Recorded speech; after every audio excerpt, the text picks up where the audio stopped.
일본을 괴멸 상태로 만들 수 있는 난카이 대지진 소식으로 인해 현재 일본 열도는 매우 어수선한 상태입니다.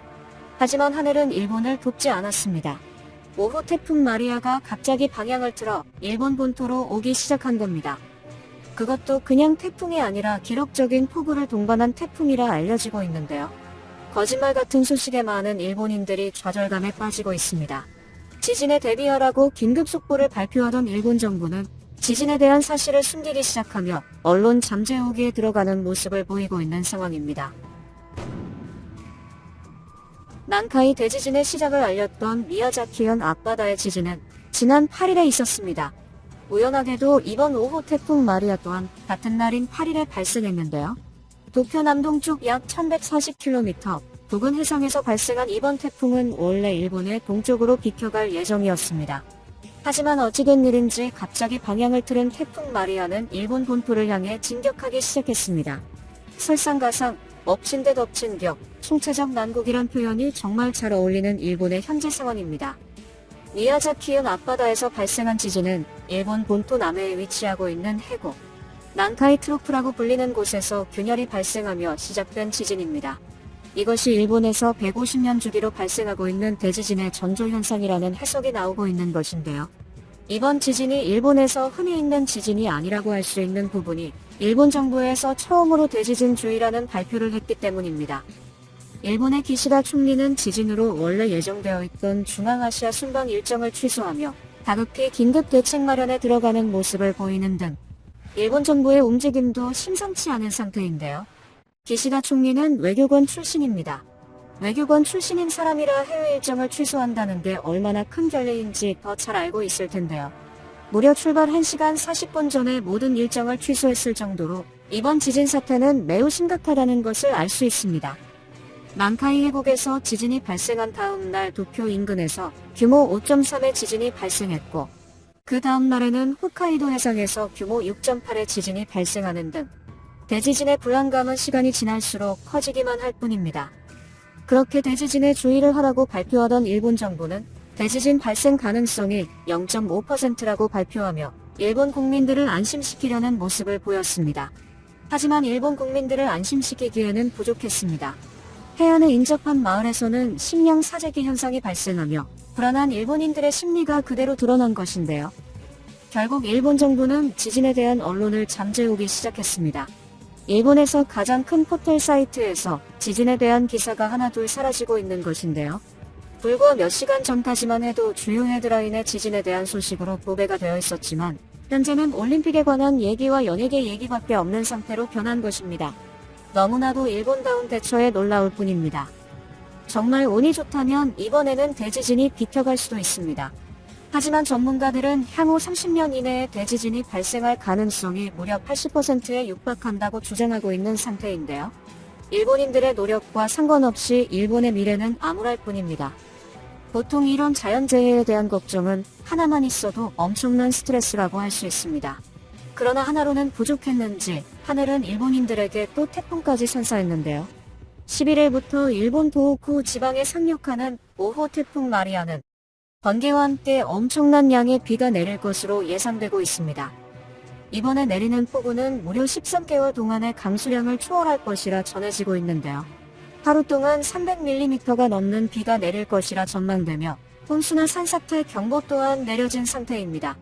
하루에 300mm가 넘는 비의 위력은 상상이 가지 않는 수준인데요. 지진도 보기 힘든데 저런 기이한 현상을 동시에 볼 수 있는 일본이 놀랍습니다. 이번 지진 피해 범위가 일본 남쪽에 몰려 있었다면 이번 태풍의 피해 범위는 일본 북쪽에 해당하는데요. 자연이 알아서 황금 밸런스를 맞춰주는 일본이 신기할 뿐입니다. 그렇다면 지진과 태풍을 동시에 체험하고 있는 일본인들은 어떠한 반응을 보이고 있는지 일본 반응을 보도록 하겠습니다. 일본 정부의 대처는 과도한 대응이라 생각합니다. 괜히 국민들에게 불안감을 주지 마세요. 실제 지진이 올 가능성은 낮습니다. 설령 대지진이 온다고 해도 우리 조상들은 잘 극복했습니다. 지금의 우리도 잘 극복할 수 있을 거예요. 대지진이 발생하면 일본은 세계에서 제일 가난한 나라가 될 겁니다. 물론 시간이 지나면 복구할 수 있겠죠. 근데 그 기간 동안 일본은 굴욕의 연속일 겁니다. 전 세계가 일본을 질투하고 있는 것 같다. 일본이 잘 나가는 게 그렇게 싫은 건가? 얼마나 미움을 받는지 자연도 일본에게 질투를 한다. 제발 일본 좀 그냥 냅둬라. 지진, 태풍 모두 잘 대비하시길 바랍니다. 근데 좀 억울합니다. 다른 나라 사람들은 휴가라서 즐겁게 쉬고 있을 텐데 일본은 생존을 고민해야 되는 게 억울합니다. 저는 동일본 대지진 경험자입니다. 다시는 그런 경험하고 싶지 않습니다. 차라리 한국으로 가서 살고 싶습니다. 누구 맘대로 한국에 가서 삽니까? 과거의 한국이 아닙니다. 이제 돈 많은 부자들만 한국에서 살 수 있는 시대가 됐습니다. 난카이 트로프 발생 지역에 살고 있습니다. 편의점이나 마트 가면 이미 음료수 선반이나 식품 코너는 비어있죠. 지금 대지진이 오지 않는다고 해도 앞으로 30년을 이렇게 걱정하며 살아야 된다는 게 너무나도 괴롭습니다. 이번 태풍은 엄청난 비를 동반한다고 한다. 그럼 비가 많이 와서 홍수가 발생한 상태에서 지진이 발생하면 어떻게 되는 거야? 뭐가 어떻게 됩니까? 천연파도 워터파크가 생기는 겁니다. 입장료는 목숨입니다. 저는 지진은 별로 걱정하지 않습니다. 근데 태풍 피해는 조금 무섭네요. 실제로 지진으로 피해보는 사람보다 태풍으로 피해보는 사람이 더 많을 겁니다. 매년 여름마다 이런 걱정하면서 사는 거 지칩니다. 한국에게 지원금 달라고 하는 건 어때? 일본 아니었으면 태풍은 한국으로 향했을 텐데 한국인들이 양심이 있다면 방어비용과 복구비용 지원하는 게 맞는 거다. 저는 이번에도 별일 없이 끝날 거라 생각합니다.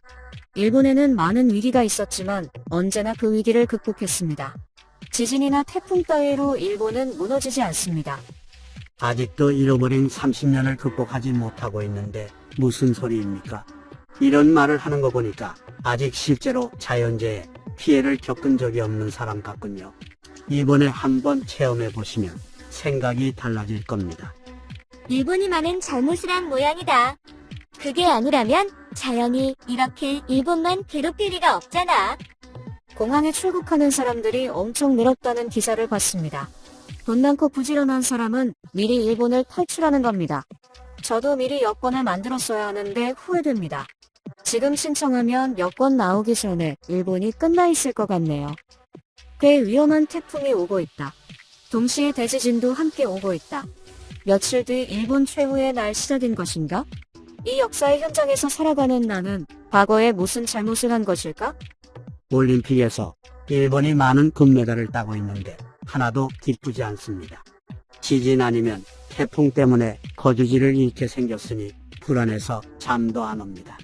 제발 아무 일도 없이 조용히 끝났으면 좋겠습니다. 오늘의 소식은 여기까지입니다. 저는 다음에 더 좋은 영상으로 찾아오겠습니다. 감사합니다.